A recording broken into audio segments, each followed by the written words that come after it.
Right, మంచిది. దేవునికి స్తోత్రం. అందరికీ వందనాలు, దైవాశిస్సులు. గత మనము వారంలో కూడా జీవము కలిగిన దేవుని వాక్యాన్ని విన్నాము, శ్రేష్టమైన సందేశాలు విన్నాము.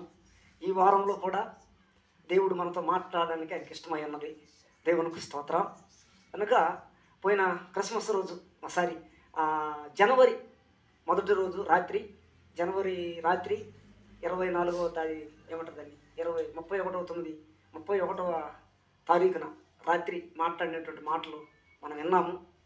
గొప్ప సంగతులు మనతో మాట్లాడాడు దేవుడు. ఇశ్రాయేలులతో ఏం చెప్పాడా, మనం ఏం తెలుసుకోవాలన్న విషయాన్ని కొన్ని సందర్భాలను బట్టి మనం తెలుసుకున్నాం. ఈరోజు కూడా శ్రేష్టమైన సందేశం ద్వారా దేవుడు మాట్లాడతాడు. ఈరోజు దేవుని వాక్యము బలమగలదై రెండంచులు గల ఎటువంటి ఖడ్గము కంటే వాడిగా ఉండి ప్రాణాత్మలను కీడును మూలుగును విభజించినంత మట్టుకు దూరుచు హృదయం యొక్క తలంపులను ఆలోచనలను శోధించుతున్నదని రాయబడింది వాక్యంలో. హెబ్రీయులకు రాసిన పత్రికలో రాయబడింది 4వ అధ్యాయం 12వ వాక్యంలో చెప్పబడింది మాట. సరే, మంచిది ప్రియులారా, వాక్యము దేవుడై ఉండెను. ఈ వాక్యాన్ని జాగ్రత్తగా మనం అర్థం చేసుకోవాలా. ఈరోజు వాక్యములో నుంచి మనం నేర్చుకోవాల్సిన పాఠం ఏంటంటే క్రీస్తు మనసును కలిగి ఉండుట మన అంశం. దేవునికి స్తోత్రం. ఈరోజు యేసు క్రీస్తు ఎలాంటి మనసు కలిగిన వాడు, ఎలాంటి జీవితాన్ని ఆయన జీవించారు భూమి మీదకి వచ్చిన తర్వాత. ఆయన దేవుని స్వరూపమును కలిగిన వాడు అయి ఉండి దేవునితో సమానంగా ఉంట విడిచిపెట్టకూడని భాగ్యం అని ఎంచుకోనలేదు, కానీ మనుషుల పోలికగా పుట్టి దాసుని స్వరూపమును ధరించుకొని తను రిక్తునిగా చేసుకునేను అని ఫిలిప్పీ సంఘానికి అపోస్తుడైన పౌలు గారు ఈ మాట రాశాడు. జాగ్రత్తగా అర్థం చేసుకోవాలా. ఈ మాటలు జీవమైన మాటలు. అపోస్తుడైన పౌలు గారు ఈ మాట రాశాడునంటే క్రీస్తు యేసునకు కలిగిన ఈ మనస్సు మీరును కలిగి ఉండుడి అని చక్కగా ఆ మాటను వర్ణించాడంటే అపోస్తుడైన పౌలు గారు ఎంత యేసుక్రీస్తుని గురించి, యేసుక్రీస్తులో ఉన్నటువంటి గొప్పతనాన్ని ఎంత అనుభవించుంటే, ఎంత ఆయన పరిశీలన చేసి తెలుసుకుని ఉంటే ఆ మాటను రాశాడు ఆయన. ఒకసారి జ్ఞాపకం చేసుకున్నాం మనము. అపోస్తుడైన పౌలు గారు సౌలుగా ఉన్నప్పుడు దేవుని ప్రజలను హింసించేవాడు, ప్రార్థన చేసేవారిని, పాటలు పాడుకునే వారిని, ఆరాధన జరిగే ప్రతి చోటకు వెళ్ళి వాళ్ళని బట్టి చెరసాలలో పెట్టేవాడు. భయంకరమైనటువంటి పరిస్థితులు అవి. ఆదిమ సంఘంలో అలా జరిగేది. అపోస్తుల కాలంలో జరిగిన సంగతులు ఇవన్నీ కూడా. సరే, అయితే అలా వాళ్ళని బెదిరిస్తూ, వాళ్ళని భయపెడుతూ, ప్రార్థనలకు ఆటంకపరుస్తూ ఉన్నాడు. అలాంటి సందర్భంలో ఏం జరిగిందంటే దేవుడు ఒకసారి అకస్మాత్తుగా దమస్కా ప్రాంతానికి వస్తున్నప్పుడు అకస్మాత్తుగా దేవుడు స్పందించాడు. యేసయ్య స్పందించి అకస్మాత్తుగా ఒక వెలుగు ప్రకాశించినప్పుడు, కళ్ళు కనబడకుండా నేల మీద పడినప్పుడు సౌలా సౌలా అని ఒక స్వరం ఏమొచ్చింది. నీవు నన్ను సౌలా సౌలా అని ఒక స్వరం ఏమొచ్చింది. ఆ స్వరంతో ఆయన ఏమన్నాడంటే నువ్వు ఎవడవై అని అడిగాడు ఆయన్ని. ఎంత భయంకరమైన మాట ఒకసారి ఆలోచించండి. జీవము కలిగిన దేవుడు అన్న సంగతి తెలియదు, కానీ ఒకవేళ ఆయన అనుకున్నాడేమో, ఏమనుకున్నాడో మనకు తెలియదు, కానీ ఆయన అన్న మాట ఏంటంటే నువ్వు ఎవడవై అని అడిగాడు ఆయన్ని. ఎవరో నువ్వు అని అడిగాడు. యేసయ్య అంటాడు, ఒక స్వరం నేను వచ్చింది అక్కడ. ఏంటయ్యా స్వరం అంటే, నీవు హింసించుచున్న యేసుని. దేవునికి స్తోత్రం. ఏమన్నాడు అక్కడ? నీవు హింసించుచున్న యేసుని. ఈ స్వరం వినబడింది. గమనించండి, హింసించేది ఎవరిని? దేవుణ్ణి ఆరాధిస్తున్న ప్రజలని హింసిస్తున్నాడు ఆయన. దేవుని ప్రజలను చెరసాలకు అప్పగిస్తున్నాడు ఆయన. యేసుక్రీస్తుని గురించి ప్రార్థన చేయకూడదు, అసలు సువార్త చేయకూడదు. యేసుక్రీస్తు అంటే అతను పడదు అసలు ఆయనకి. అలాంటి కార్యాలలో ఆయన నిమగ్నమై ఉన్నప్పుడు యేసయ్య ఒకసారి స్పందించేశాడు ఆయన్ని. ఒక మాట చెప్తాను వినండి. యేసయ్య అన్న మాటలో ఒక మాటను మనం జ్ఞాపకం చేసుకోవాలని ఆశపడుతున్నాను నేను. ఏంటంటే నీవు హింసించుచున్న యేసుని అన్నాడు ఆయన. నువ్వు ఎవరివై అనంటే నీవు హింసించుచున్న యేసుని. ఎవరిని హింసిస్తున్నాడు అతను? తన ప్రజలను కదా. మరి యేసయ్యని ఎలా హింసించాడు ఆయన? యేసయ్య ఒక సందర్భంలో చెప్పాడు, లోకము మిమ్మల్ని ద్వేషించిన ఎడల మీకంటే ముందుగా నన్ను ద్వేషించును అన్నాడు ఆయన. దేవునికి స్తోత్రం. అర్థమేంటి తెలుసా? ఒకసారి 1 యోహాను పత్రిక 4వ అధ్యాయము 4 మనం చూస్తే, నా చిన్న పిల్లలారా అని రాయబడిన వాక్యం చదువుతాను దాన్ని. ఒకసారి చదువు ఆ మాటని. 1 యోహాను పత్రిక 4వ అధ్యాయము 4వ వచనంలో చక్కటి మాట రాయబడింది చూడండి. ఆయన ఏమంటాడు విందాం. చిన్నపిల్లలారా మీరు దేవుని సంబంధులు, మీలో ఉన్నవాడు లోకములో ఉన్నవాని కంటే గొప్పవాడు. ఆమేన్, హల్లెలూయా, దేవునికి స్తోత్రం. చూడండి ఎంత మాట చక్కగా చెప్పాడు ఆయన మాటని. సరే, యేసయ్య చెప్పిన మాట, ఈయన చెప్పిన మాటను పట్టుకుందాం మనం ఒకసారి అర్థం చేసుకో. ఆయన ఏమంటున్నాడు? ఆయన తెలియదా? యేసుక్రీస్తు గురించి ఆయన తెలియదా? యేసుక్రీస్తు ఉన్నవాడు కదా. ఎన్నో కార్యాలు చేసినప్పుడు, అద్భుతాలు చేసినప్పుడు, ఆశ్చర్యకార్యాలు, చనిపోయిన వారిని బ్రతికించినప్పుడు, గుడ్డివారికి చూపించినప్పుడు, మోగవారితో మాట్లాడించినప్పుడు, ఇంకా ద్రాక్షారసమును నీడను చేసినప్పుడు ఎంత అద్భుతాలు చేశాడు ఆయన, ఎన్ని కార్యాలు చేశాడు. ఆయనకి తెలియదా? మరి ఆయన చెప్తున్న మాట, ఆయన సాక్ష్యం ఇస్తున్నాడు. ఆయన యేసుక్రీస్తుని గురించి ఆయన సాక్ష్యం ఇస్తున్నాడు. చిన్నపిల్లలారా మీరు ఈ లోక సంబంధులు కాదు, మీరు దేవుని సంబంధులు. మీరు లోకంలో ఉన్నవాడి కంటే మీలో ఉన్నవాడు గొప్పవాడు అంటున్నాడు ఆయన. లోకంలో ఉన్నవాడు అపవాదు అయితే, కానీ మీలో ఉన్నవాడు మాత్రము జీవము కలిగిన దేవుడు అని చెప్తున్నాడు ఆయన. దేవునికి స్తోత్రం. ఎలా ఉన్నాడు ఆయన? ఎలా ఉన్నాడు అని అంటారా మీరు? దానికి కూడా ఒక ఆన్సర్ మీకు ఇస్తాను, వినండి. ఆయన అదే పౌలు గారు చెప్పాడు ఆ మాటని. ఎలా ఉన్నాడు ఆయన? 1 కొరింథీయులకు రాసిన పత్రిక 3వ అధ్యాయము 16వ వచనంలో రాయబడి ఉంది. మీరు దేవుని ఆలయమై ఉన్నారనియు దేవుని ఆత్మ మీలో నివసించుచున్నాడని మీరు ఎరగరా? మీరు దేవుని ఆలయమై ఉన్నారనియు దేవుని ఆత్మ మీలో నివసించుచున్నాడని మీరు ఎరగరా? ఎవడైనాను దేవుని ఆలయమును పాడు చేసిన ఎడల దేవుడు వానిని పాడు చేయను. దేవునికి ఆలయం ఎవరయ్యారంటే మనమే కాదు. ఒకసారి ప్రభు చిత్తం అయితే దేవాలయం గురించి చెప్పాలని ఆశపడుతున్నా, చెప్తా దాని గురించి కూడా తెలియచేస్తా. ఈ దేవాలయంలో కాదు దేవుడు ఉండేది. నిజమైన దేవాలయం ఎవరయ్యానంటే ఆకాశములను, మహా ఆకాశములను పట్టజాలనే దేవుడు నీలో, నాలో, మనలో ఉండాలని కోరుకుంటున్నాడు ఆయన. దేవునికి స్తోత్రం, హల్లెలూయా. కాబట్టి ప్రియులారా, మనమే దేవునికి ఆలయము. దీని గురించి యేసయ్య కూడా ఒకసారి ఒక సందర్భంలో ఒక మాట చెప్పాడు. ఎక్కడ? యాకోబు బావి దగ్గర సమరయ స్త్రీతో మాట్లాడిన మాటలు. 4వ అధ్యాయము 24వ వచనం యోహాను సువార్తలో, దేవుడు ఆత్మ గనుక ఆయనను ఆరాధించువారు ఆత్మతోనూ సత్యముతోనూ ఆరాధించవలెనని రాయబడింది అక్కడ. ఆత్మ గనుక, మీకు అర్థమైందా? దేవుడు ఆత్మ గనుక. ఈరోజు మనం జ్ఞాపకం చేసుకోవాల్సిన సత్యం ఏంటంటే, ఒక మాట మీకు చెప్తాను కానంటే, మనసుల గురించి చెప్పకముందు ఎందుకు చెప్తాను విషయాన్ని అంటే, నువ్వెవరమయ్యా అని సౌలుగా ఉన్నప్పుడు అడిగినప్పుడు యేసయ్య ఇచ్చినటువంటి వర్తమానము జవాబు ఏంటంటే, నీవు హింసించుతున్న యేసుని. ఈరోజు దేవుని బిడ్డ, ఈరోజు నీవు జీవము కలిగిన దేవుని బిడ్డగా నువ్వు బ్రతుకుతున్నావు. ఈరోజు నీవు దేవుడు లేని జీవితాన్ని నీవు జీవించలా. ఒకప్పుడు దేవుడు లేని జీవితాన్ని నువ్వు జీవించావు. నిజమైన సత్యాన్ని తెలియక, దేవుడు ఉన్నాడు, ఆయన సృష్టికర్త, ఆయన భూమాకాశాలు చేసినటువంటి దేవుడు అన్న సత్యాన్ని అర్థం చేసుకోలేక నీ జీవితాన్ని ఎటుబడితే నడిపించుకొని తెలియని దానిని ఆరాధించి నీ బ్రతుకులో ఎంతో కృషించిపోయేవేమో. ఈరోజు దేవుని వాక్యం బట్టి తెలియచేస్తున్నా, దేవుడు ఎక్కడ ఉంటాడా అంటే నీ ఇంటిలో కాదు, నీ ఒంటిలో ఉంటాడు దేవుడు. దేవునికి స్తోత్రం. దేవుడు నీ ఇంటిలో కాదు ఉండేది, బొమ్మలలో పటాలలో లేదు దేవుడు. అర్థమైందా? దేవుడు ఎక్కడ ఉన్నాడు అంటే నీలో, నాలో, మనలో ఉండాలని కోరుకుంటున్నాడు ఆయన.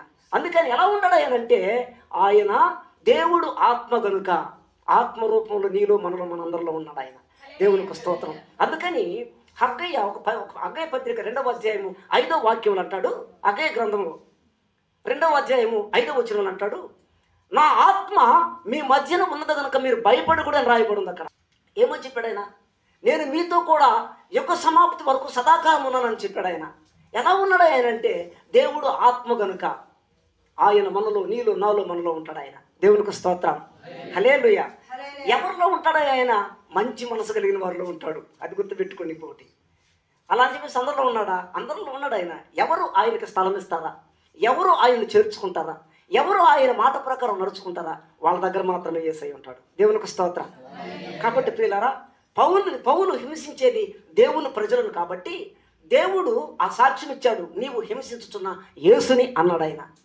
ఎవరిని హింసిస్తున్నావు? నీవు నన్ను ఆరాధిస్తున్న నా ప్రజలని. నేను వారిలో ఉన్న లోకంలో ఉన్నవాడి కంటే గొప్పవాడిని కనుక నేను నన్ను ఆరాధిస్తున్న నా ప్రజలలో వారితో కూడా వారి మధ్యన ఉన్నాను, వారిలో నేను ఉన్నాను కాబట్టి నీవు హింసించేది వారిని కాదు సుమా, నన్ను హింసిస్తున్న సౌలు అని అన్నాడు. ఈ మాట విన్న సౌలు ఉలిక్కిపడి ఆలోచించి తన మనసును మార్చుకొని తర్వాత వెళ్ళాడులే. అవన్నీ మీకు అంత దూరం నేను చెప్పలేను, కానీ మనకు అవసరమైన వాక్యాన్ని మీకు మ్యాటర్ దగ్గర తీసుకొస్తాను. సరే, తరువాత మనసు మార్చుకొని యేసుక్రీస్తు అపోస్తలులు సహవాసం చేశాడు. ఆనాడు 12 మంది ఉన్నారు కదా, ఒక ఆయన పోయినా మరి ఇంకో వేరే ఆయన చేర్చుకున్నారు. వాళ్ళందరితో కలిసి సహవాసం చేసి యేసుక్రీస్తుని గురించి ఇంకా బాగా తెలుసుకొని ఆయన కూడా సువార్తను ప్రకటించడానికి యేసు అపోస్తలుల జాబితాలోకి చేర్చబడి ఆయన కూడా సువార్త చేయడం మొదలుపెట్టాడు. చేసిన తర్వాత ఆయన ఇచ్చినటువంటి అనుభవం, ఆయన నేర్చుకున్నటువంటి అనుభవం ఏంటంటే, ఆయన చూసి, ఆయన అనుభవించి, ఆయన నేర్చుకొని ఇతరులు చెప్పాడు. తన శిష్యులతో కలిసి వారి సహవాసం ద్వారా ఆయన అనుభవం తెలుసుకొని యేసుక్రీస్తులో ఉన్న గొప్పతనాన్ని, యేసుక్రీస్తులో ఉన్న మంచితనాన్ని, యేసయ్యలో ఉన్నటువంటి ఆ ప్రేమను, లేక ఆయనకు ఉన్నటువంటి మనసును గురించి ఫిలిప్పీ సంఘానికి రాస్తూ అంటున్నాడు, క్రీస్తు యేసునకు కలిగిన ఈ మనస్సు మీరును కలిగి ఉండుడి అన్నాడు. హల్లెలూయా. ఈరోజు మనము సౌలు లాంటి జీవితం, ఒకప్పుడు సౌలు ఎలా జీవించాడో అలాంటి జీవితాన్ని జీవిస్తున్నావా? అలాంటి మనసు కలిగి ఉన్నావు నువ్వు? ఈరోజు నువ్వు ఆలోచించాలి. నువ్వు ఎలాంటి జీవితాన్ని జీవిస్తున్నావో ఆలోచించాలి. నువ్వు నీ మనసు ఎటుబడితే నడిపించుకుంటున్నావేమో, నీ మనసునకు కలిగిన వ్యర్థతను అనుసరించి నడుచుకుంటున్నావేమో, వ్యర్థమైన జీవితాన్ని జీవిస్తున్నావేమో, వ్యర్థమైన వాటి కొరకు ప్రయాసపడుతున్నావేమో, నీకు అందని వాటి కొరకు నువ్వు ఆలోచించి నీ మనసును ఎటో నడిపించుకుంటున్నావేమో. ఈరోజు దేవుని వాక్యము నీతో బహుసూటిగా మాట్లాడుతుంది. ఈరోజు దేవుని వాక్యాన్ని నువ్వు అర్థం చేసుకునే రీతిలో నీకు తెలియచేయాలని దేవుడు, పరిశుద్ధాత్మ దేవుడు నాతో, మనతో, అందరితో మాట్లాడుతున్నాడు. ఈరోజు ఈ నూతన సంవత్సరంలో ప్రవేశించిన నీవు ఎలాంటి మనసు కలిగి ఉన్నావు? ఎలాంటి జీవితాన్ని, మంచి మనసు కలిగి, ఎలాంటి మనసు కలిగి మంచి జీవితాన్ని జీవించాలని ఇష్టపడుతున్నావు? నువ్వు తీర్మానం చేసుకోవాలి ఈరోజు. అది అంటాడు యేసయ్య, పౌలు గారు అంటాడు. ఏమంటున్నాడు ఆయన? క్రీస్తు యేసునకు కలిగిన ఈ మనస్సు మీరును కలిగి ఉండుడి. ఏంటయ్యా ఆ మనసు? క్రీస్తు యేసు కలిగిన మనసు ఏం మనసు అయ్యేది అని అంటే, యేసయ్యని అడిగితే చెప్తాడు. యేసయ్య చెప్పాడు ఒక సందర్భంలో. ఎక్కడ చెప్పాడు ఆయన? 11వ అధ్యాయము మత్తయి సువార్త 11వ అధ్యాయము 29వ వచనంలో చెప్పాడు ఆయన,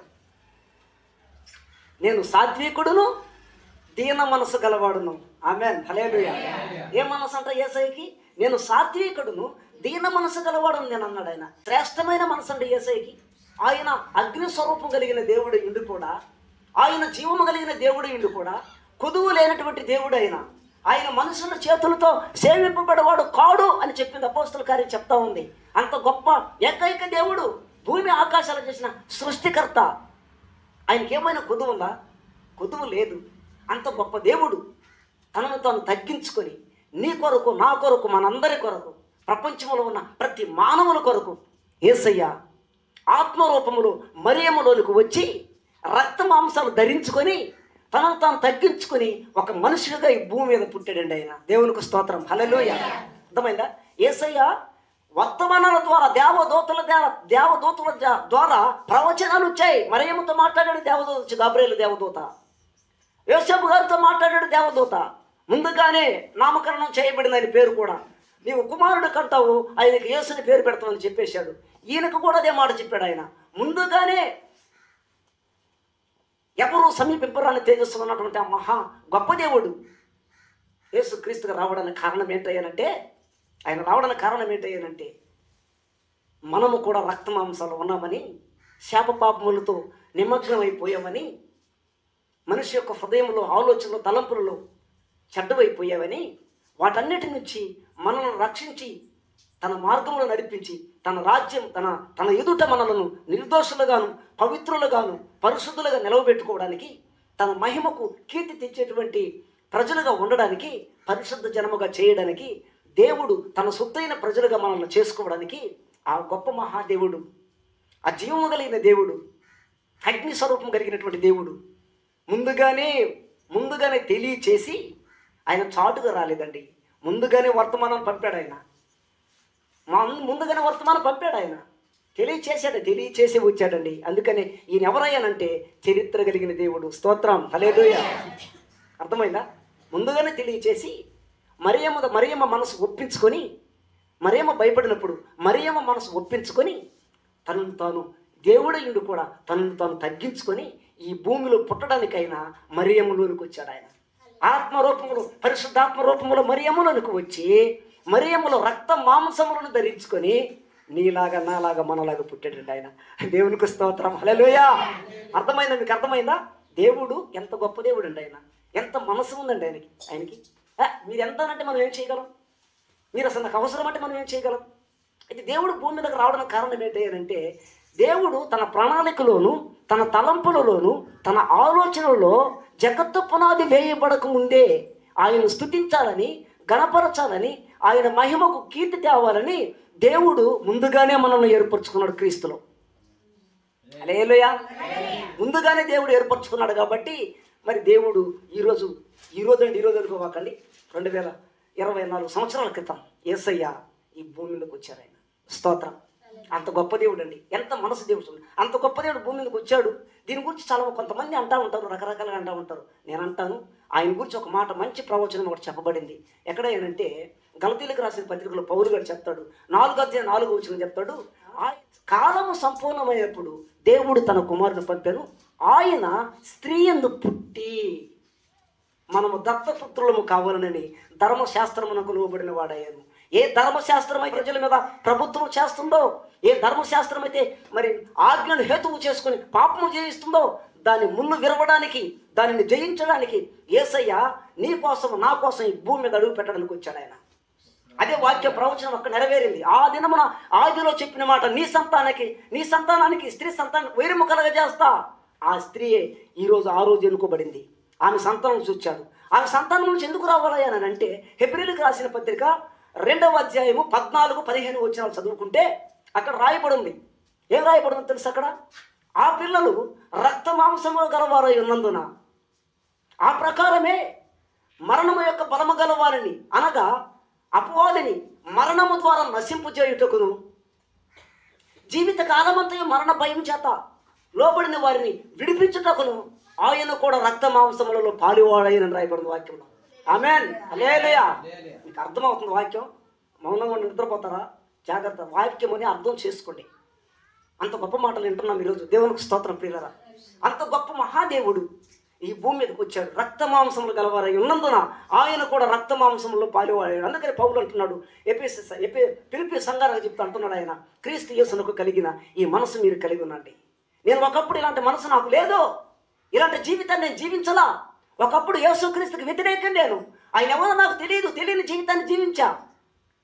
ఈరోజైతే యేసుక్రీస్తు స్వరాన్ని నేను విన్నా, యేసుక్రీస్తే రక్షకుడు నేను ప్రకటిస్తున్నా. అందుకని అపోస్తలుడైన పౌలు గారు అంటాడు, యూదులు సూచక క్రియలు అడుగుచున్నారు, గ్రీసు దేశస్తులు జ్ఞానం వెతుకుచున్నారు, మేమైతే సిలువ వేయబడిన క్రీస్తును ప్రకటిస్తున్నామని దృఢముగా సాక్ష్యం ఇచ్చాడు పౌలు గారు. స్తోత్రం. అర్థమైందా? పౌలే ఆ ఇచ్చిన సాక్ష్యం. ఒకప్పుడు వ్యతిరేకమైన పౌలు మార్చబడ్డాడు. స్టెఫను చావు కూడా సమ్మతించాడు. అతను అలాంటి వ్యక్తి మార్చబడ్డాడు. అందుకని మార్చబడి ఈరోజు నువ్వు నేను మనందరం కూడా మార్చబడాలని అపోస్తలుడైన పౌలు ద్వారా దేవుడు ఈ మాటలు రాయించాడు. ఆ రోజు ఫిలిప్పీ సంఘానికి ఇచ్చాడేమో, కానీ ఈరోజు మనం వింటున్న మన కొరకే ఈ మాటలు తెలియజేశాడని మనం జ్ఞాపకం చేసుకోవాలి ఈరోజు. అందుకని ఆయన అన్నాడు, వాక్యంలో అంటాడు, యేసయ్య అంటాడు, నేను సాత్వికుడును దీన మనసు గలవాడును కనుక మీ మీద నా కాడి ఎత్తుకొని నేర్చుకొని మీద నా దగ్గరికి రండి. స్తోత్రం. నా కాడి సులువుగాను తేలికగా ఉంటుందని చెప్పాడు ఆయన. దేవునికి స్తోత్రం. ఈరోజు దేవుని బిడ్డ నువ్వు అర్థం చేసుకోవాలి. ఈరోజు యేసయ్య ఎలాంటి మనసు కలిగిన వాడు, అంత మంచి మనసు కలిగి భూమి మీదకి రావడం మాత్రమే కాదు, కానీ నీ కొరకు, నా కొరకు, మనందరి కొరకు ఆయన రక్తమాంసంలో వచ్చి మరణం యొక్క బలము గలవాడనగా అపవాదిని బంధించడం, అపవాది యొక్క క్రియలను బంధించి అపవాదిని బంధించడానికి, వాడు మరణమును అడ్డు పెట్టుకొని భయపడుతున్న ప్రజలను విడిపించడానికి, మరణ భయమును తప్పించడానికి ఆయన కూడా రక్త మాంసంలో భూమి మీదకు వచ్చి నీ కొరకు, నా కొరకు, మనందరి కొరకు ఆయన సిలువ బలియాగానికి సిద్ధమయ్యాడు. ఆయన సిలువలో మరణించడానికి ఇష్టపడ్డాడు. ఆయన వచ్చే సందర్భంలో కూడా ఎంతోమంది స్త్రీలు రొమ్ము కొట్టుకుంటున్నారు, ఎంతోమంది ప్రజలు అరస్తా ఉన్నారు. అక్కడ అరస్తా ఉన్నా కూడా యేసయ్య ఆ సందర్భంలో వాళ్ళ వైపు చూసి అంటాడు, యెరూషలేము కుమార్తెలారా, నా కోసం ఏడవకండి, మీకోసము మీ పిల్లల కోసం ఏడవండి. ఎంత గొప్ప మనసు అండి యేసయ్యకి, ఎంత ప్రేమ కలిగిన మనసు అండి. ఉమ్ము వస్తూ ఉన్నా, దుమ్మెత్తి పోస్తూ ఉన్నా, గుద్దతో ఉన్నా, ఆయనతో ఆటలాడుతున్న వాళ్ళకి ఆటలాటగా ఉంది. ఆయన ప్రాణాపాయ స్థితిలో ఆయన ఉంటే వీళ్ళు ఆడుకుంటున్నారు, ఆయనతో వీళ్ళు ఆటలాడుకుంటున్నారు, ఆయనతో వస్త్రాలు పెరికేశారు, కళ్ళకి గంత కట్టేశారు, రకరకాలుగా చేయడం, చాలా చిత్రహింసలు పెట్టేశారు ఆయన్ని. అప్పుడు కూడా యేసయ్య ఎంత ఓపికతో ఉన్నాడు ఒకసారి ఆలోచించండి, ఎంత మంచి మనసు కలిగినాడో ఆలోచించండి. అందుకని అపోస్తలుడైన పౌలు గారు అంటున్నాడు, నేను ఒకప్పుడు ఇలాంటి మనసు ఆయన ఒకప్పుడు అలాంటి మనిషి కలిగి ఉన్నాడు కాబట్టి, అలాంటి జీవితాన్ని జీవించాడు కాబట్టి పౌలు గారు అంటున్నాడు, ఈరోజు అంటున్నాడు నీతో నాతో మనందరితో అంటున్నాడు, క్రీస్తు యేసునకు కలిగిన ఈ మనస్సు మీరును కలిగి ఉన్నాడు. ఏ మనసు అయిందనంటే నేను సాత్వికుడను దీన మనసు గలవాడును. హల్లెలూయా, దేవునికి స్తోత్రం. ఇశ్రాయేలుల గురించి చెప్పాను కదా మీకు, నేను ఇశ్రాయేలుల గురించి చెప్పా. వాళ్ళు సీనాయి పర్వతం దగ్గరికి వెళ్ళినప్పుడు అక్కడ వాళ్ళు ఆడిన ఆటలు, వాళ్ళు చేసిన పనులు మనకు తెలుసు, విన్నాం మనం, వాక్యంలో చూసాం మనము. వాళ్ళు బంగారు దూడని అహరోను ద్వారా చేయించుకొని వాళ్ళు చేయని పనులు చేశారు అక్కడ. వాళ్ళు అవన్నీ చేయడానికి కారణం ఏంటి? వాళ్ళన్నీ చేయడానికి కారణం ఏంటి? దాని గురించి ఒక మాట మీకు చెప్పాను. ఏమంటది? రోమీలకు రాసిన పత్రిక 1వ అధ్యాయము 28వ వచనం చదవండి ఒకసారి. మరియు వారు తన మనస్సులో దేవునికి చోటియ నొల్లకపోయారు కనుక చేయరాని కార్యములు చేయుటకు దేవుడు వారిని భ్రష్ట మనసుకు అప్పగించేశాడు. అంటే అర్థం ఏంటి? వదిలేశాడు వాళ్ళని. ఇలా అవసరంలా నాకు అన్నాడు, ఇలా అవసరంలే, అందుకని వాళ్ళు అలాంటి పనులు చేశారు. వాళ్ళు గమనించండి ప్రియులారా, నీ జీవితంలో ఎన్ని అద్భుతాలు, ఎన్ని మేలు చేయలేదు. ఈ నూతన సంవత్సరంలో ప్రవేశించిన నీ జీవితంలో ఈరోజు దేవుడు నీతో బహుసూటిగా మాట్లాడుతున్నాడన్న సత్యాన్ని మర్చిపోవాలి. దేవుని వాక్యం ద్వారా, పరిశుద్ధాత్మ ద్వారా దేవుడు నీతో మాట్లాడుతున్నాడు. మీరు ఆలోచించు ఒకసారి. 24వ సంవత్సరంలో ఎలాంటి మనసు కలిగి నువ్వు జీవించావు? నీ మనసు మనిషి మాత్రమే ఉన్నావు, నీ ఆలోచన ఎక్కడికి వెళ్ళిందో ఒకసారి ఆలోచించు. నీ ఆలోచన ద్వారా నీ కుటుంబంలో ఎలాంటి పరిస్థితులు ఎదుర్కొన్నావు ఒకసారి ఆలోచించు. నీ భర్త విషయం కావచ్చు, నీ భార్య విషయం కావచ్చు, నీ పిల్లల విషయం కావచ్చు. నీ మనసును ఎటుపడితట్టు నడిపించి, నీకున్నటువంటి వ్యర్థతను అనుసరించి నీ జీవితాన్ని చాలా దేవునికి దూరం చేసుకున్నావేమో. దేవునికి అసహ్యం కలిగేటువంటి రీతిలో జీవించి దేవుని యొక్క మనసును నీవు నొప్పించే ఉన్నావు. ఈ 2025 సంవత్సరంలో అయినా నువ్వు మనసు మార్చుకొని క్రీస్తు యేసునకు కలిగిన మనసును నువ్వు కలిగి ఉండాలని దేవుని వాక్యమును బట్టి నేను తెలియజేస్తున్నా ఈరోజు. అందుకేనంటాడు వాక్యం అంటున్నాడు, వాళ్ళు చేయని కార్యాలు చేయడానికి కారణం ఏంటంటే వాళ్ళ మనస్సులో దేవునికి చోటు లేదు. నాకు చెప్పాను కదా మీకు ఒక మాట, మీరు దేవుని ఆలయమై ఉన్నారని, దేవుని ఆత్మ మీలో నివసించున్నాను మీరు ఎదగని చెప్పాను. ఇంతకుముందే చెప్పాను మీకు ఆ మాట, ఉదాహరణ చెప్పాను నేను. అంటే అర్థం ఏంటి? దేవుడు నీలో ఉండాలంటే నువ్వు మంచి మనసు కలిగి ఉండాలా. నువ్వు చేసే ప్రార్థన దేవుడు వినాలంటే ఆయన చెప్పిన మాట ప్రకారం నువ్వు నడుచుకోవాలా. ఆయన స్తుతించి కనపరిచి ఆయన మాట ప్రకారం నువ్వు చేయాలి. నువ్వు అప్పుడే దేవుడు నీతో కూడా ఉంటాడు. వ్యర్థమైన ఆలోచన చేస్తూ ఇంకా వాళ్ళ వ్యర్థమైన ఆలోచన చేసి ఉన్నారు, వాళ్ళ దగ్గరికి వెళ్ళాలంటే ఇప్పుడు సమయం కాదు. వాళ్ళ దగ్గరికి మనం వెళ్ళాల్సిన అవసరం ఇప్పుడు. ప్రభు చిత్తం అయితే ఇంకొక సందర్భంలో చూద్దాం, మధ్య ప్రార్థనలు ఉంటాయి కదా, అలాంటప్పుడు చూసుకుందాం. కానీ వాక్యం బట్టి మీకు తెలియజేస్తున్నాను. కానీ ఇలాంటి వారిని గురించి దేవుని వాక్యం ఏమంటుందో తెలుసా? చూడండి, వాళ్ళు చేసిన పనిని బట్టి, వాళ్ళు దేవునికి దూరమైన విధానమును బట్టి, వాళ్ళ మనసులో దేవునికి చోటు నొల్లకపోయారు కనుక వాళ్ళు అలాంటి కార్యాలు చేయడం కారణం ఏంటంటే ఇప్పుడు వాళ్ళు ఎలాంటి జీవితాన్ని జీవిస్తున్నారా అంటే వాళ్ళు సామెతల గ్రంథము 25వ అధ్యాయము చూడండి ఒకసారి. సామెతల గ్రంథము 25వ అధ్యాయము 28వ వచనం అక్కడ రాయబడి ఉంది, ప్రాకారము లేక పాడైన పురము ఎంతో తన మనస్సును అణుచుకోలేని వాడు కూడా అంతే. చాలా మంది మనసును అణుచుకోలేరు, అనుకున్నది చేయాలంతే. అది చెడ్డదని సంగతి తెలుసు వాళ్ళకి, అది తప్పని సంగతి తెలుసు వాళ్ళకి, అక్కడికి వెళ్ళకూడదని సంగతి తెలుసు వాళ్ళకి. ఆ పని చేస్తే మన జీవితం, మన కుటుంబానికి చాలా తప్పు, చాలా బాధపడే అవకాశాలు ఉంటాయి, మన గురించి ఎంతోమంది నష్టపోయే అవకాశాలు ఉంటాయి అన్న విషయం తెలుసు వాళ్ళకి. అయినా కానీ వారు ఆ పని చేయడానికి నిమగ్నులు అయిపోతారు. వాళ్ళు కారణం ఏంటంటే ప్రాకారము లేని జీవితము, దేవుడు లేని జీవితాన్ని జీవిస్తే వాళ్ళ బ్రతుకులు అలానే ఉంటాయి. ఈరోజు నువ్వు ఎలాంటి జీవితాన్ని జీవిస్తున్నావో తీర్మానించుకో. నీ హృదయము ఎలా ఉందో ఒకసారి ఆలోచించు. ఈరోజు నువ్వు ఈ నూతన సంవత్సరంలో ప్రవేశిస్తున్నావు. ఈ నూతన సంవత్సరం ప్రవేశించక మునుపు ప్రవేశించిన నీ జీవితంలో ఎలాంటి మనసు కలిగి ఉండాలని ఆలోచిస్తున్నావు?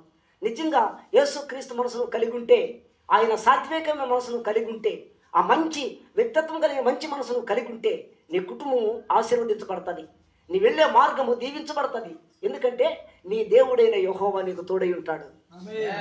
నువ్వు వెళ్ళే ప్రతి చోట నీకు విజయమును కలిగిస్తాడు ఆయన. ఎన్ని శ్రమలు వచ్చినా, ఎన్ని కష్టాలు ఎదురైనా, ఎన్ని బాధలు నిన్ను ఆకట్టుకున్నా వాటన్నిటిని కూడా తొక్కుకుంటూ జయించగలిగే శక్తి దేవుడు నీకు ఇస్తాడు. రావు అని నేను చెప్పడం రా, వస్తాయి. అయినా వాటన్నిటిని కూడా తొక్కుకుంటూ వెళ్ళిపోతుంది అంతే. నీకు అర్థం కావు పిల్లరా. చూసాను, నేను చెప్పాను కదా, మరణము నన్ను ఆవరించినప్పుడు, మరణం యొక్క అంచులోనికి నేను వెళ్ళినప్పుడు కూడా నా దేవుడిని నేను విడిచిపెట్టలా. దేవునికి స్తోత్రం. బ్రతుకుంటే క్రీస్తే, చావు అయితే లాభం అని పౌలు గారు చెప్పారు. అర్థం చేసినా తెలుసా మీకు? రోమ సంఘానికి అంటాడు పౌలు గారు, అంటాడు, మనం బ్రతికినను చనిపోయినను ప్రభువారమై ఉన్నాము. దేవునికి స్తోత్రం. మనం బ్రతికినా దేవుణ్ణి స్తుతిస్తాం, చనిపోయామా పరదేశంలో ఉంటాం. దేవునికి స్తోత్రం. కాబట్టి భయపడవలసినటువంటి అవసరం లేదు ప్రియులారా. కానీ మనం చేయవలసిన పని ఏంటంటే, మనం ఉండవలసిన జాగ్రత్తలు ఏంటంటే, క్రీస్తు మనసును మనం కలిగి ఉండాలి. ప్రాకారం లేక పాడైన పురం ఎంతో. ఇప్పుడు నీ కుటుంబం చుట్టూ, మన ఇంటి చుట్టూ, మన ఇల్లు చుట్టూ గోడ లేదనుకోండి, ఏది పడితే తిరగడం మొదలు పెడుతుంది. అవునా కదా? బాగా ఆలోచించండి. మన ఇల్లు ఒక గృహం ఉంది, ఈ గృహం చుట్టూ ప్రాకారం లేదనుకోండి, ఏమైపోతుంది? అక్కడ ఏమంటే తిరగడం మొదలు పెడతాయి, దానికి హద్దు దూపలేదు ఇంకా. అలాగే మనిషి హృదయానికి ఒక హద్దు ఉండాల, నీ మనసుకి ఒక హద్దు ఉండాల.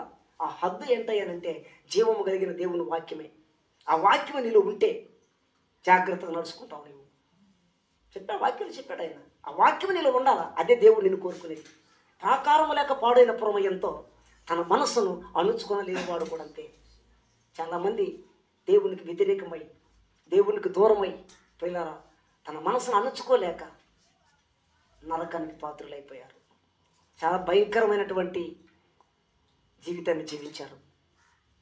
ఈరోజు ఒక దేవుని ప్రజలుగా, జీవము కలిగిన దేవుని ఆరాధిస్తున్నటువంటి దేవుని ప్రజలముగా తీర్మానం ఏంటో ఒకసారి ఆలోచించాలని మనం చేస్తున్నాం. మీ అందరికీ క్రీస్తు యేసులకు కలిగిన ఈ మనస్సు మీరు కలిగి ఉండండి. హల్లెలూయా. మంచిది. అర్థం చేసుకోవాలి వాక్యాన్ని. పౌలు గారు ఎంత అనుభవించిన మాటలు రాశాడు. పౌలు రాసిన మాటలు ఇవి కూడా.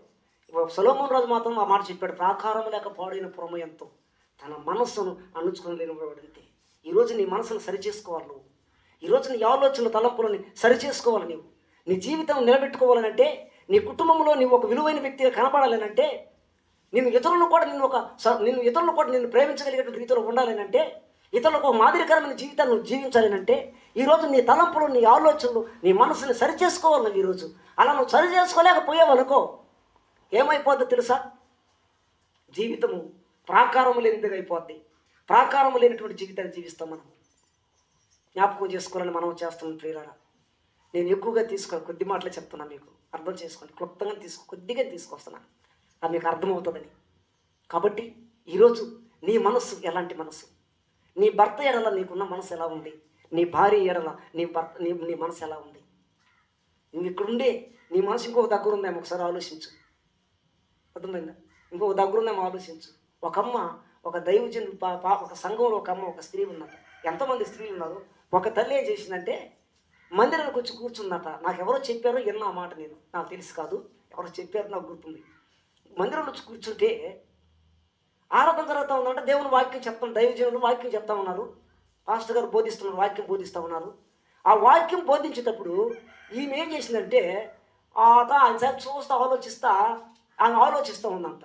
అందరూ మాట్లాడుతూ ఉన్నారు, స్పందిస్తున్నారు, ఈమెయితే స్పందించాల. సరే ఏంటప్ప అని అంటే ఆమె ఉన్నట్టుండి ఆ చూస్తా కన్ను మూసి పక్కన ఉన్నటువంటి ఒక ఆమెను కొట్టిందంట చేతితో. అలా తట్టిందట, చేతితో తట్టిందంట. ఎందుకు తట్టామో మనం అడిగితే ఆ నిద్రలో ఆ కళలోనంటానికి వాక్యం పోయిందా ఇంకాడ. ఆ నిద్రలోనంట మనసు ఆడికెళ్ళి తెలుసా, ఆమె ఆలోచన ఆడికెళ్ళి తెలుసా, వాళ్ళ ఇంటి దగ్గర స్టవ్ మీద కోడికూర పెట్టి వచ్చిందంట. కింద స్టవ్ పెట్టుకొని కోడికూర పెట్టి వస్తే కుక్కపోయి తినేస్తుందని చెప్పేసి ఈమెను కొట్టిందంట అమ్మ. ఒకసారి ఆలోచించండి, ఆ మనసు ఎక్కడుంది ఇప్పుడు? చెప్పిన వాక్యం అంతా ఏమైంది అక్కడ? అర్థమైందా? చెప్పిన వాక్యం అంతా ఏమైంది? వాక్యం మనకి వాక్యం ఏమని చెప్పబడింది మనకి? వాక్యము దేవుడు అయ్యుండెను, ఆయన ఆది యందు దేవుని యొద్ద ఉండెనని రాయబడింది. వాక్యము దేవుడు చెప్పబడిన వాక్యం ఏమైంది? ఆ మనసు కోరుకాడ పోయింది మనకి. ఇక్కడున్న స్త్రీలు చాలా జాగ్రత్తగా ఉండాలి. మీరు అర్థం చేసుకోండి పిల్లరా. పురుషులు కూడా అర్థం చేసుకోవాలా. నీ ఆలోచన ఎటుబడితట్టు నడిపించవాక. దేవుని వాక్యానికి స్థలమేమో, వాక్య ప్రకారం నడుచుకో. నీ మనసు, నీ ఆలోచన, నీ తలంపులని భద్రపరచుకో జాగ్రత్తగా. ఈ నూతన సంవత్సరంలో నువ్వు ప్రవేశించున్నావు. ఈ సంవత్సరము మంచి అనుకోవాకు. సంవత్సరం గురించి నేను చెప్పడం లే. నీవు మంచిదానివైతే, నీవు మంచి వ్యక్తివైతే ఈ సంవత్సరం కూడా నీదే. దేవునికి స్తోత్రం. హల్లెలూయా. రైట్. కాబట్టి జ్ఞాపకం చేసుకుని మనం చేస్తున్న ప్రియులు. అందుకని సంఘముగా దేవుని ప్రజలకు ఒక హెచ్చరిక పౌలు గారు ఇచ్చాడు. అదే పౌలు గారు రాశాడు ఆ మాట కూడా. ఎక్కడ రాశాడు తెలుసు ఆయన? కొరింథీయులకు రాసిన పత్రిక చదవండి ఒకసారి తీసుకోండి. 2వ కొరింథీయులకు రాసిన పత్రిక 11వ అధ్యాయం 3వ వాక్యం చదువుకుందాం. ఒక రెఫరెన్స్ ముగిస్తాను. సర్పము తన కుయుక్తి చేత హవ్వను మోసపరిచినట్లు మీ మనస్సును చెరపబడి క్రీస్తు ఎడలనున్న సరళత నుండి పవిత్రత నుండి ఎట్లయినను తొలగిపోవునేమో అని భయపడుచున్నాను. హల్లెలూయా. పౌలు గారు కొరింథీ సంఘంలో ఉన్న విశ్వాసులను బలపరుస్తున్నాడు ఆయన. ఈరోజు ఆ వాక్యం ద్వారా దేవుడు మనల్ని బలపరుస్తున్నాడు ఆయన. దేవునికి స్తోత్రం. ఈరోజు ఆ వాక్యం ద్వారా మనం తెలుసుకోవాలి బిడ్డలారా, మనం తెలుసుకోవాలి ప్రియులారా. ఎందుకంటే వాక్యము దేవుడు ఏంటని కనుక. సర్పము తన కుయుక్తి చేత ఎందుకు మాట అన్నాడు ఆయన అంటే, పవిత్రరాలైన కన్యకగా మిమ్మును క్రీస్తుకు ప్రదానం చేసి తిని కానీ. ఆమేన్. అంటే అర్థం ఏంటి? దీని అర్థం చేసుకోవాలా. క్రీస్తులోనికి బాప్తిసం పొందిన మనందరము క్రీస్తుని ధరించుకుని ఉన్నాం. మరి అంత గొప్ప జీవితాన్ని దేవుడు నీకు ఇచ్చాడు, అంత అధికారాన్ని దేవుడు నీకు ఇచ్చాడు, క్రీస్తునే ధరించుకునేటువంటి అవకాశాన్ని దేవుడు నీకు ఇచ్చాడు బాప్తిసం ద్వారా. నువ్వు ఒంటరిగా లేవు ఇప్పుడు. అందుకని దేవుని వాక్యం చెప్పింది, ఒంటరిగా లేవు, నేను మీతో కూడా సదాకాలం ఉంటాను అన్నది ఆయన ఊరగా చెప్పరా మాటని. తెలుసు ఆయనకి సదాకాలం ఉంటానని చెప్పాడు ఆయన. అర్థమైందా? మీ హృదయమును కలవరపడనీయకుడి, దేవుని యందు విశ్వాసం ఉంచుతున్నారని చెప్పాడు ఆయన. అర్థమైందా? జ్ఞాపకం చేసుకోవాలి మనం ఇప్పుడు. అంటే ఏం చెప్పాడు ఆయన? పవిత్రరాలైన కన్యకగా, ఒక పరిశుద్ధత కలిగిన కన్యకగా మిమ్మును క్రీస్తుకు ప్రదానం చేశా. సంఘము అంటే వధువు. క్రీస్తుకు ప్రదానం చేశా మిమ్మల్ని. అయితే లేకపోతే ఆయన అన్నమాట ప్రదానం చేసింది. కానీ సర్పము తన కుయుక్తి చేత హవ్వను మోసపరిచినట్లుగా. ఎలా మోసపరిచిందయ్యా హవ్వని? ఎలా మోసపరిచిందయ్యా అంటే, దేవుడు ఏం చెప్పాడు? అక్కడ తోట వేసి, ఏదైనా తోటలో వాళ్ళని పెట్టి అక్కడ పెట్టేసి ఆడ ఒక మాట చెప్పాడు ఆయన, మీకు అన్ని వృక్షాలు ఉన్నాయి, ఇవన్నీ తినండి, మంచి చెడ్డలు తెలివినిచ్చే వృక్షాలు మాత్రం ముట్టదు. ఆ ఒక్క మాట చెప్పాడు ఆయన. ఒక్క మాటే, ఒక స్వేచ్ఛనిచ్చాడు వాళ్ళకి. ఇది మీదే, ఇది మీకే, ఇది మీకే అని అన్నాడు ఆయన. ఆ మాట చెప్పిన మాటని వాళ్ళు మర్చిపోవడం కారణం ఏంటయ్యానంటే, సర్పము తన కుయుక్తి చేత మోసగించింది. దాన్ని తినదినమున మీరు నిశ్చయముగా చచ్చిపోతారని చెప్పాడు దేవుడు. దేవుడు చెప్పిన మాటను పక్కకు పెట్టి, ఇది నిజమా అనే మాటతో తన జీవితాన్ని తలకిందులు చేసి, ఎలా తలకిందులు చేసి చెప్పమంటారు? ఒక మాట చెప్పాలంటే, కాళ్ళు పైకి ఎత్తేసి తల కిందకి పెట్టేసినట్టు అయిపోయింది దానికి. దేవుడు చెప్పిన మాటను మర్చిపోయింది. దేవుడు చెప్పిన మాటను వెనకేసుకున్నది. ఎవడో చెప్పిన మాటని, పరాయమని చెప్పే మాటని వినడం ప్రారంభించింది. ఈరోజు నువ్వు ఎవరి మాట వింటున్నావు? నువ్వు నీ కుటుంబంలో నీ భార్య మాట విని నీ భార్య మాట ప్రకారం నడుచుకుంటున్నావా? నీ భర్త మాట విని నీ భర్త మాట ప్రకారం నడుచుకుంటున్నావా? పిల్లలు మీ తల్లిదండ్రుల మాట విధేయత కలిగి మీ తల్లిదండ్రుల మాట ప్రకారం నడుచుకుంటున్నారా? హవ్వ చెప్పుడు మాటలు విని తప్పుడు పనులు చేసినందువల్ల తన జీవితాన్ని పతనం చేసుకున్నదని, దేవుడు చెప్పిన మాటను వ్యతిరేకించిందని దేవుడు ముందుగానే చెప్పాడు ఆయన. దాన్ని తిని దినమున మీరు నిశ్చయముగా చచ్చిపోతారని చెప్పాడు ఆయన. వాస్తవమే, తన ఆత్మీయ జీవితంలో చచ్చిపోయింది అయ్యమ్మ.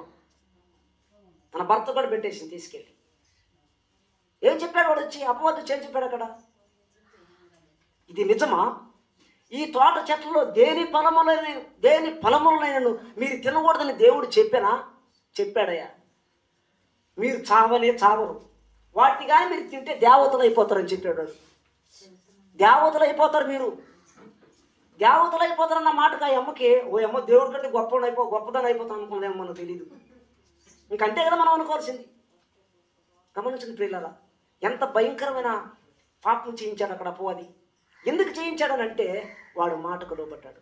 ఈరోజు చాలామంది కుటుంబాలలో జరిగేటువంటి కల్మషాల గురించి చెప్తున్నాను వినండి. చాలా కుటుంబాలు అదే జరుగుతున్నాయి. అలా భర్త మాట కంటే పరాయి పురుషుడి మాట చాలా విలువగా ఉంటుంది వాళ్ళకి. భార్య మాట కంటే పరాయి స్త్రీ మాట చాలా విలువగా ఉంటుంది. అలాంటి జీవితాన్ని నువ్వు జీవిస్తున్నావేమో. ఏది ఏమైనా దేవుడు మిమ్మల్ని జతపరిచాడు. భార్య భర్తలు కలిసి ఉండాలని అపోస్తలుడైన పౌలు గారు చాలా చక్కగా ఎఫెసీ సంఘానికి రాశాడు ఆయన. స్త్రీలారా ప్రభువునకు వలె మీ సొంత పురుషులకు లోబడి ఉంది. క్రీస్తు సంఘమును ప్రేమించి అది కళంకమైన ముడతైన మరి అటు ఏదైనా లేక పరిశుద్ధమైనది గాను నిర్దోషమైనది గాను ఆయన దాన్ని నిలువ పెట్టుకోవడానికి, తన ఎదుట నిలువ పెట్టుకున్నటకు వాక్యముతో ఉదక స్నానం చేశాడంట ఆయన. దేవునికి స్తోత్రం. భర్తలు కూడా చెప్పాడు మాట, పురుషులారా మీరు మీ భార్యను ప్రేమించండి అని చెప్పాడు ఆయన. ఈమె లోబడి ఉండాలా, ఈయన ప్రేమించాలా. ఈరోజు మన వాక్యాన్ని బట్టి మనం వింటున్నాం. గమనించండి ప్రియులారా, చెప్పుడు మాటలు విన్నందువల్ల హవ్వ చేసిన తప్పును మనం గమనించాం.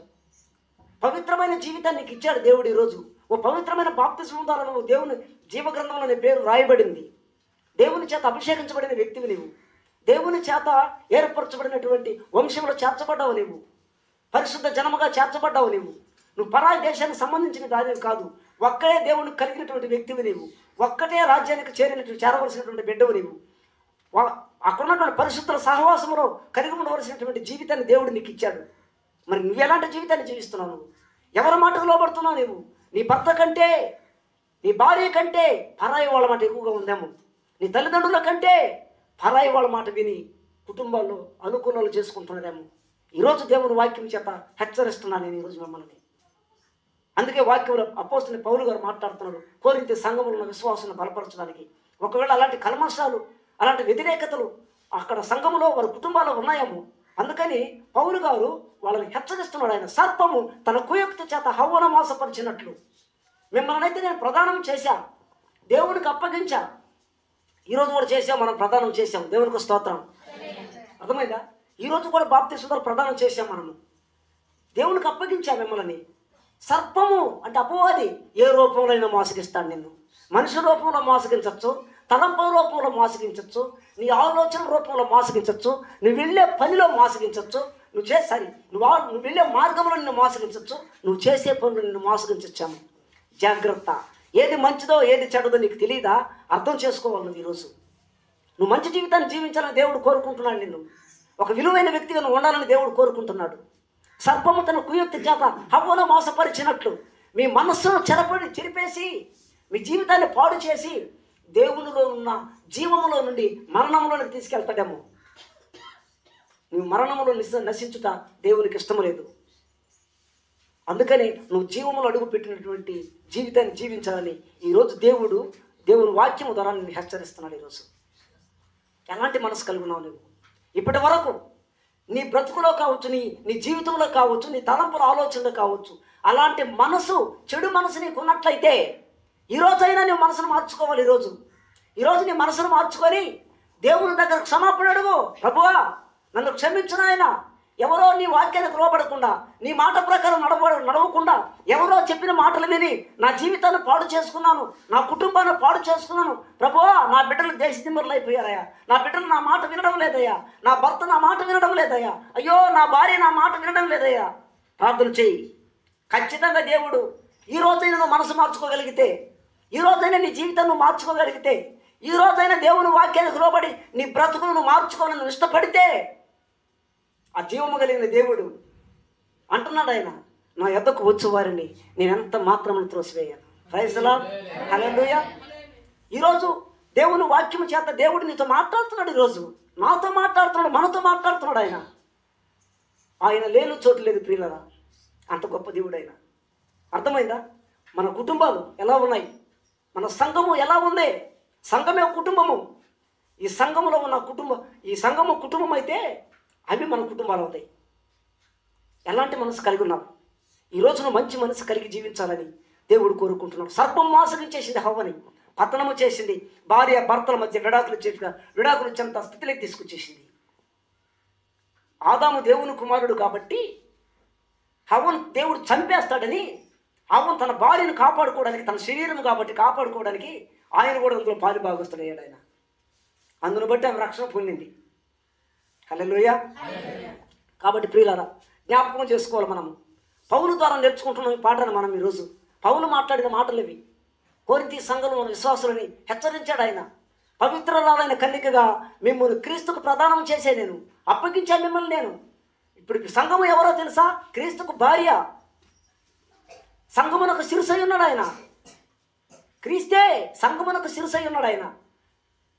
అంత గొప్ప రక్షకుడైనటువంటి యేసుక్రీస్తుకి మిమ్మల్ని ప్రదానం చేసే నేను. ప్రదానము చేసిన మిమ్మలను నిశ్చితార్థం అని అంటారు. దాన్ని ఒక మాట చెప్పాలంటే జరిగింది కదా మనకు అక్కడ, మనకు ఆ గ్రామంలో జరిగింది కదా మన అబ్బాయికి. అలాగే ప్రదానము చేశాను నేను. కానీ డైరెక్ట్గా ఆయన పెళ్లి కుమారుడిగా రాబోతున్నాడు ఆయన. దేవునికి స్తోత్రం. ఆయన వస్తే పంచభూతములు మహావేంద్రంతో లయమైపోతాయి. సూర్య చంద్ర నక్షత్రాలు అలాగే రాలిపోతాయి అంతే. ఎంత గొప్ప దేవుడు అనుకుంటున్నావు ఆయన? యేసుక్రీస్తు ఎవరు అనుకుంటున్నావు? మనిషి అనుకుంటున్నావు. మనిషిగా వచ్చాడు కాబట్టి మనిషిగా ఉన్నాడు ఆయన. సంపూర్ణ దైవత్వం కలిగినటువంటి దేవుడు ఆయన. సంపూర్ణ మానవుడుగా వచ్చాడు ఆయన.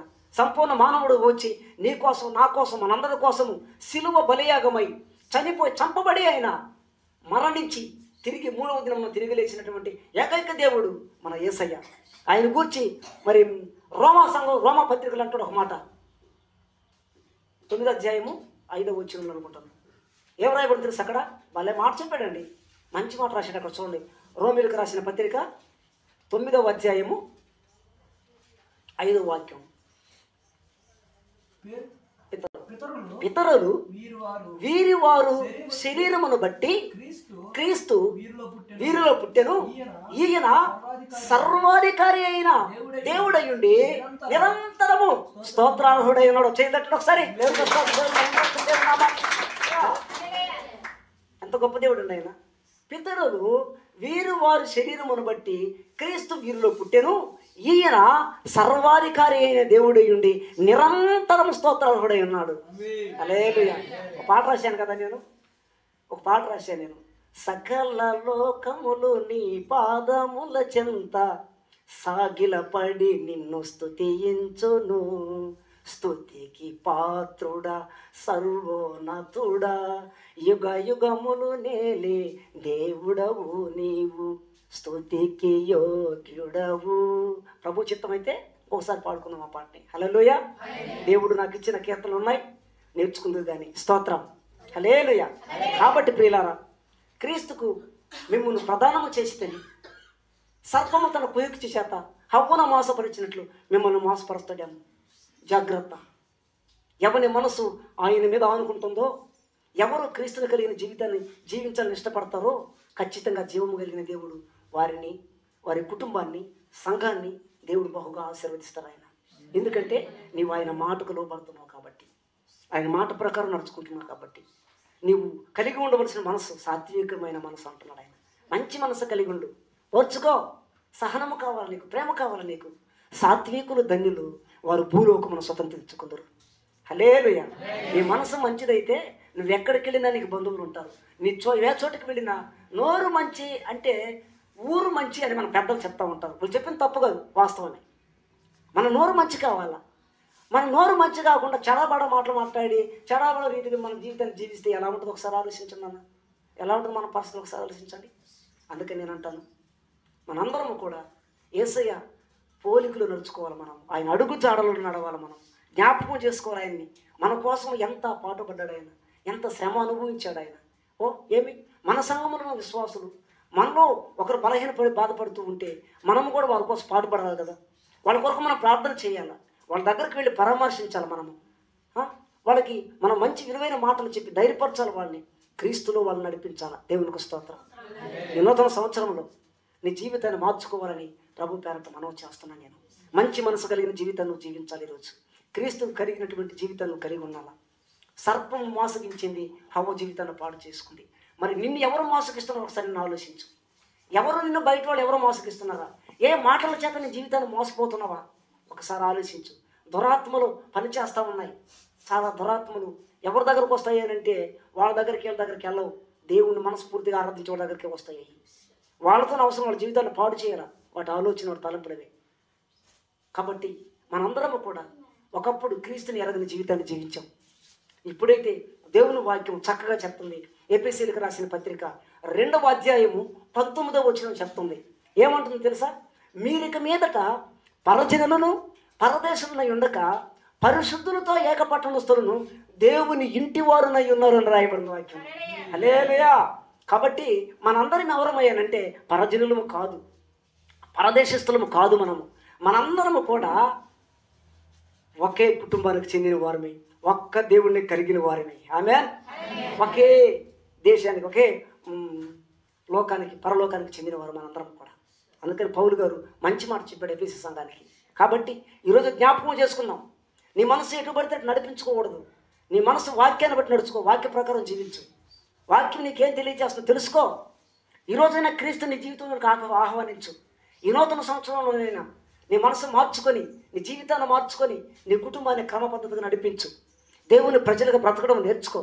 క్రీస్తు వైపు చూడు. మనం విన్నాం కదా, మనము కూడా ప్రతి భారమును సులువుగా చిక్కులు పెట్టు పాపమును సులువుగా చిక్కులు పెట్టేసిన హవ్వ జీవితాన్ని పతనం చేసేసింది. సులువుగా ఒక్క మాటలోనే ఇది నిజమా, ఆ మాటతోనే ఆమె స్పందించగలిగింది. అసలు ఎవరవయ్యా అని అడిగి ఉండాలి. ఆమె అడగకుండా ఛాన్స్ ఇవ్వాల. భయంకరమైన మాట చెప్పి భయపెట్టింది. ఆ మనసుని తలకిందులు చేసేసింది. అక్కడ ఇది నిజమా అంటానే అసలు నువ్వెవరివి అనలేకపోయింది. అమ్మ నువ్వు ఎందుకు వచ్చావు వాడికి, అసలు నువ్వెవరు, దేవుడు మాకు చెప్పాడు, నువ్వు అసలు నువ్వెవరు అనాలా అవి అనాలా. ఆ చెప్పడం మాట నేను ఆ మనిషిని చెప్పే మాట మాత్రం వినడం మొదలుపెట్టింది. వాడు ఎవరిలోనూ దూరతాడు, పావులలో దూరతాడు, పందిలోనూ దూరతాడు, కుక్కలోనూ దూరతాడు, నక్కలోనూ దూరతాడు, దేనిలోనూ దూరగలడు. మనుషులు కూడా దూరేస్తాడు వచ్చి. మనుషులు దూరేదా శానా, అర్థమైందా? కాబట్టి జ్ఞాపకం చేసుకొని మన దేవుడు కుక్కల్లో నక్కలో దూరే దేవుడు కాదండి. నా స్తోత్రం. ఏ హృదయం అయితే పరిశుద్ధత కలిగి ఉంటుందో, ఎవరి మనసు అయితే దేవుని మీద ఆనుకుంటుందో, ఎవరైతే దేవుని మాటకు లోబడి దేవుని వాక్యానికి లోబడి నడుచుకుంటున్నారో అలాంటి హృదయాలను మాత్రం పరిశీలన చేసి వారిలోనికి వస్తాడండి ఆయన. దేవునికి స్తోత్రం. ఈరోజు నీవు అలాంటి మనసు కలిగి జీవించాలని నేను కోరుకుంటున్నాను. ఈ నూతన సంవత్సరంలో నువ్వు మనసు మార్చుకోగలుగుతావు. ఒకటి మనసును మార్చుకొని నీ హృదయాన్ని స్థిరపరుచుకొని దేవుని వాక్యానికి లోబడి దేవుని మాట ప్రకారం జీవించాలి. నేను చెప్పాను కదా, మొదటి ప్రార్థన, రెండవది దేవుణ్ణి స్తుతించు, పాడు, కీర్తించాయన్ని, గణపరచాయన్ని. మూడవది దేవుని వాక్యం విను, వాక్య ప్రకారము నడుచుకో. దేవుని బిడ్డలను చెప్పుకుంటూ చేయని కార్యాలు చేయవాక, దేవుని బిడ్డలను చెప్పుకుంటూ నీ దేవుడి నామాన్ని దూషించవాక. తీతు పత్రికలు అంటాడు కదా, 1:16 అంటాడు కదా, వారు దేవుని ఎరుగుదమని చెప్పుకుందరు కానీ అవివేకులను అవిధేయులను తమ సత్కార్యము విషయము భ్రష్టులనై ఉండి ఆయనను ఎరగమన్నట్టున్నారు. తమ క్రియల వలన ఆయన ఎరగమన్నట్టున్నారు రాయబడిన వాక్యం. నువ్వు చేసే క్రియలే దేవునికి నీకు సంబంధం లేదని చెప్తుంది. నువ్వు చేసే పనులే, ఆ చెడ్డ పనులే దేవుడికి నీకు సంబంధం లేదని చెప్తుంది. నీ మనసు మంచిది కాదని చెప్తుంది ప్రియుల. నీ మనసు మంచిది కాదని చెప్తుంది. నీ జీవితం మంచిది కాదని చెప్తుంది. నువ్వు వెళ్ళే మార్గం మంచిది కాదు. ఎందుకనంటే నువ్వు వెళ్ళే మార్గాలు అలా ఉంటాయి, నువ్వు చేసే సహవాసాలు అలా ఉంటాయి. ఈరోజు నువ్వు మార్చుకోవాలి. దేవుని మాటకు లోబడాలి. నువ్వు ఈరోజు దేవుని మాట ప్రకారం జీవించాలి. నువ్వు ఈరోజు క్రీస్తు మనసును కలిగిన జీవితాన్ని నువ్వు సంపాదించుకోవాలి. ఈరోజు పౌలు సంపాదించుకున్నాడు కాబట్టి పౌలు గారు ఇతరులకు తెలియజేస్తున్నాడు. సంఘాలను కట్టాడు ఆయన. దేవునికి స్తోత్రం. ఆయన సువార్తలో ఆయన చేసినటువంటి గొప్ప ప్రణాళిక, దేవుని చిత్తాన్ని సంపూర్ణంగా నెరవేర్చినటువంటి ఏకైక నాయకుడు అపోస్తులైన పౌలు గారు. ఈరోజు పౌలు వలే మనం కూడా మార్చబడాలి. ఈరోజు పౌలు మార్చబడినాడు కాబట్టి యేసుక్రీస్తుని గురించి చెప్పాడు. ఈరోజు యేసుక్రీస్తుని నమ్మిన నీ బ్రతుకులో, నీ జీవితంలో, నీ కుటుంబంలో, నీ సంఘములో, మన పరిచర్యలో క్రీస్తుని కలిగిన మన జీవితాల్లో మంచి మనసు కలిగి ఉంటే, మంచి జీవితం కలిగి ఉంటే, యేసుక్రీస్తు దేవునికి యేసయ్య మాటకు లోబడగలిగితే, మన వాక్యానికి లోబడితే ఖచ్చితంగా ఈ నూతన సంవత్సరంలో ఎంతో మందికి నువ్వు చెప్తావు యేసుక్రీస్తుని గురించి. ఎంతో మందికి చెప్తావు. నువ్వు తెలియచేస్తావంటే తెలియచేస్తావు. గమ్మన ఉండలేవు. నువ్వు విన్న వాటిని, కన్న వాటిని, చూసిన వాటిని చెప్పకుండా ఉండలేవు. నువ్వు చెప్తావు అంతే. నువ్వు మంచి మనసు లేకపోతే దాచిపెట్టుకుంటావు. నువ్వు మనసులో ఎదుట నన్ను ఎవడు ఒప్పుకున్నో పరలోకమందు ఉన్న నా తండ్రి ఎదుట నేను ఒప్పుకుంటానని చెప్పాడు యేసయ్య. స్తోత్రం. ఈరోజు నీవు దాపరికంగా ఉండవలసినటువంటి అవసరం లేదు. మనది యథార్థమైన జీవితం మనది. కాబట్టి ప్రియులారా, జ్ఞాపకం చేసుకొని మంచి మనసు కలిగినటువంటి జీవితాన్ని జీవించాలని ప్రభు పేరట మీ అందరికీ మనం చేస్తున్నాం. హల్లెలూయా. అందుకే వాక్యం పౌలు గారు అన్నాడు, ఏమన్నాడు? క్రీస్తు యేసునకు కలిగిన ఈ మనసు మీరు కలిగి ఉండండి. అట్టి మనసును కలిగి ఉండాలి ఈరోజు. అట్టి జీవితాన్ని జీవించాలి ఈరోజు. కుటుంబాలలో భార్య భర్తల మధ్య ఎలాంటి మనసు కలిగి ఉన్నారో పరిశీలన చేసుకోండి. ఒకరికి ఒకరు లోబడగలిగే మనం చేసుకోండి. వ్యతిరేకతలు దూరం చేయండి. మీకు కుటుంబాల్లో, మన కుటుంబాల్లో కొన్ని కలహాలు ఏర్పడుతున్నాయంటే కారణం ఏంటో తెలుసా? దేవుని వాక్యానికి చోటు లేదు అక్కడ. దేవునికి ప్రార్థన చేసే అవకాశం కోల్పోయి ఉంటాడు అక్కడ. చీకటి జీవితాన్ని జీవిస్తున్నారేమో. దేవుని బిడ్డలను చెప్పుకుంటూ మేము క్రీస్తుని నమ్మున్నామని చెప్పుకుంటూ బైబిల్ చేత పట్టుకొని నామకార్థపు జీవితాన్ని జీవిస్తున్నారేమో. వాటిని విడిచిపెట్టాలని మీ అందరికీ ప్రభు పేరట మనం చేస్తున్నాం. యథార్థమైన జీవితాన్ని జీవించండి. నమ్మకముగా, ప్రభువుకు నమ్మకముగా జీవించండి. మనము నమ్మదగిన వారమైతే ఆయన కూడా నమ్మదగిన దేవుడే. స్తోత్రం. జ్ఞాపకం చేసుకోవాలని మీ అందరికీ మనం చేస్తున్నాను. అట్టి మనసు పరిశుద్ధాత్మ దేవుడు ఈ నూతన సంవత్సరంలో ఈ 2025 సంవత్సరంలో మనకు, మన కుటుంబాలకు, మన సంఘాలకు, సేవకులకు అందరికీ దయచేయను గాక. ఆమేన్. హల్లెలూయా, హల్లెలూయా.